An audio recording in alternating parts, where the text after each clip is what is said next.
In the United States, there are over 230 million licensed drivers. Every day, across the 48 contiguous states, hundreds of millions of Americans get behind the wheel of a car. If you were to ask them all, one by one, to rate their own driving ability, you would find something astonishing. 93% of them believe they are above average. Think about that for a moment. 93%. It's a mathematical impossibility. By definition, only 50% can be above average. This isn't just about driving. 85% of college students rate their social skills above average. 94% of college professors rate their teaching ability as above average. A massive survey of 1 million high school seniors found that 70% rated themselves above average in leadership ability. 60% thought they were above average in athletic ability. And a shocking 98% rated themselves above average in their ability to get along with others, with only 2% rating themselves below average. These numbers aren't just funny quirks. They point to a universal, unsettling truth about how our brains work. It's not necessarily arrogance or delusion. Instead, I dug through decades of research to understand why so many of us believe we're better than we actually are, and it all comes down to a hidden mental blind spot and the surprising way our own minds trick us. This phenomenon of believing you're better than average across almost any positive trait is so widespread it has a name: illusory superiority. It's a fundamental part of the human experience. It shows up in every walk of life, from the very mundane to the highly specialized. It's why people are routinely surprised when they get a bad performance review at work, or why some entrepreneurs are shocked when their revolutionary idea doesn't take off. Their self-perception is fundamentally out of sync with reality. It's like a funhouse mirror for our abilities, always making us look a little taller, a little stronger, a little smarter. But this isn't just about general self-perception. In the late 1990s, two researchers at Cornell University, David Dunning and Dunning-Kruger, decided to explore this blind spot more deeply. They ran a series of experiments. In one, they gave college students a test on logical reasoning. After the students completed the test, Dunning and Kruger asked them to estimate their own percentile rank compared to the other students. The results were startling. The students who scored in the bottom 25% on the test, meaning they were among the least competent, estimated their own rank to be, on average, at the 62nd percentile. That's a 37-point overestimation. They believed they were significantly better than the vast majority of their peers, when in reality, they were at the very bottom. This study, and others like it, gave birth to what we now call the Dunning-Kruger effect. It's a cognitive bias where people with low ability at a task often overestimate their competence, while surprisingly, high-ability people tend to underestimate theirs. The researchers found the same pattern across tests of humor, grammar, and even chess. People who struggled the most consistently believed they were doing far better than they actually were. It wasn't a one-off anomaly, it was a consistent pattern in human behavior. How can someone be so wrong about themselves? The mechanism behind the Dunning-Kruger effect is more intricate than simple overconfidence. It comes down to something called metacognition, which is just a fancy word for thinking about your own thinking. It's the ability to recognize and understand your own cognitive processes.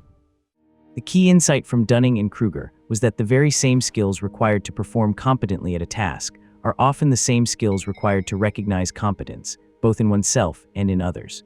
If you lack the skill to perform well, you often also lack the skill to recognize that you are performing poorly. Imagine someone telling a joke that consistently falls flat. If they lack the social acumen to understand what makes a joke funny, they also lack the ability to realize their joke isn't landing and might even believe they're a brilliant comedian. But the Dunning-Kruger effect isn't just about incompetence. It also reveals a fascinating flip side. Experts often underestimate their own abilities.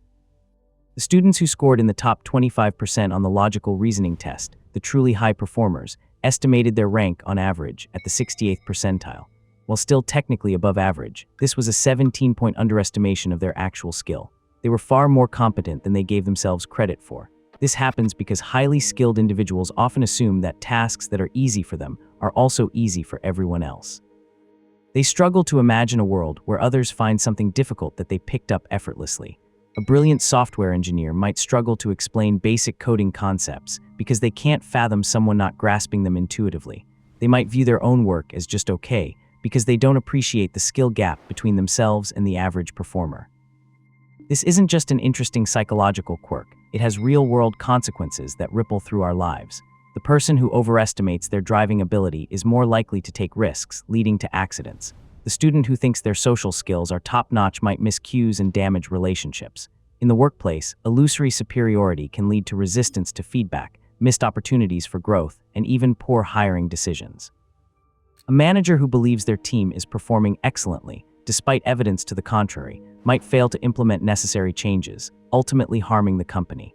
Conversely, an expert who consistently underestimates their own value might hesitate to take on leadership roles or negotiate for a fair salary, holding themselves back from greater impact and reward. It seems almost engineered into us, this tendency to see ourselves in a favorable light. Psychologists believe that a mild degree of self-enhancement bias serves an important purpose. It can boost self-esteem, provide motivation to pursue challenging goals, and protect us from the harsh realities of constant self-criticism. These positive illusions can make us more resilient in the face of setbacks, encouraging us to try again. If we were constantly aware of every one of our shortcomings, it might be harder to get out of bed in the morning, let alone tackle ambitious projects. So while it can lead to misjudgments, this self-flattering bias also plays a role in our mental well-being and drive. So how do we escape this mental trap? The good news is that the Dunning-Kruger effect is not a permanent condition. The original research showed that when participants were given training and objective feedback on their performance, not only did their skill improve, but their ability to accurately assess their own skill improved too. The key is seeking out external, objective perspectives. If you want to know how good a driver you are, don't just rely on your gut feeling. Look at your accident record or ask a trusted, honest passenger for their observations. If you want to improve your teaching, don't just ask yourself. Look at student evaluations and peer reviews.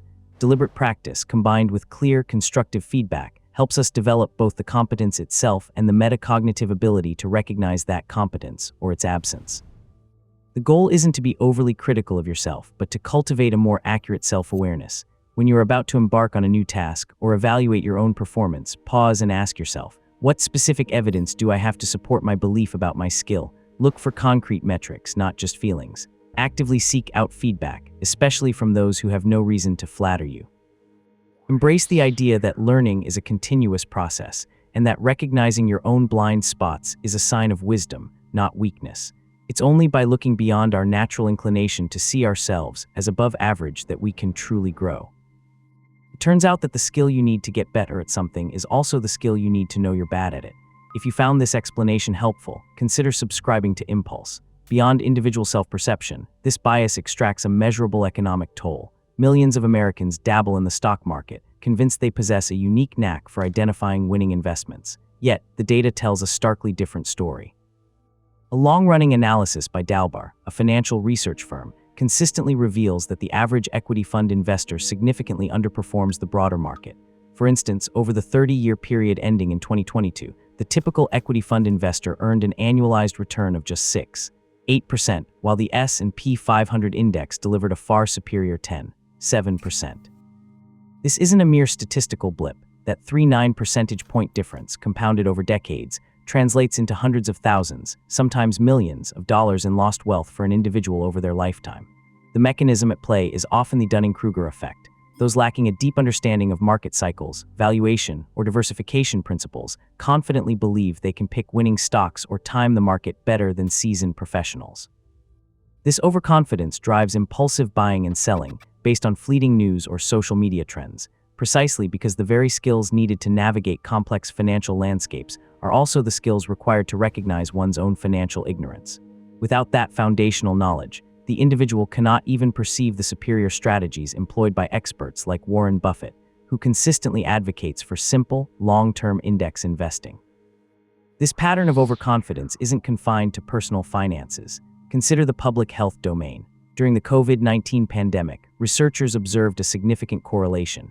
Individuals who scored lowest on objective tests of scientific and medical knowledge were often the most confident in their own understanding of the virus, its transmission, and appropriate mitigation strategies. This led to widespread disregard for established public health guidelines, as people confidently dismissed expert advice from institutions like the CDC or NIAID, led by figures like Dr. Anthony Fauci. The consequence: inaccurate information spread rapidly, contributing to increased disease transmission and avoidable fatalities, all fueled by a self-assured ignorance that actively resisted factual correction. It's a stark reminder that when the Dunning-Kruger effect takes hold, it doesn't just impact personal outcomes, it can undermine collective well-being and incur massive societal costs. Perhaps the most unsettling truth is that the less we genuinely understand, the more unshakable our confidence becomes. This dangerous cocktail of low ability and high confidence has even fueled colossal corporate fraud. Elizabeth Holmes, for instance, raised over $900 million for the Ranos. Her unshakable conviction in a blood testing technology that didn't work, despite expert warnings, perfectly illustrates how a lack of competence can prevent recognizing one's own profound deception. Subscribe to Impulse, and the next video is waiting for you on screen right now.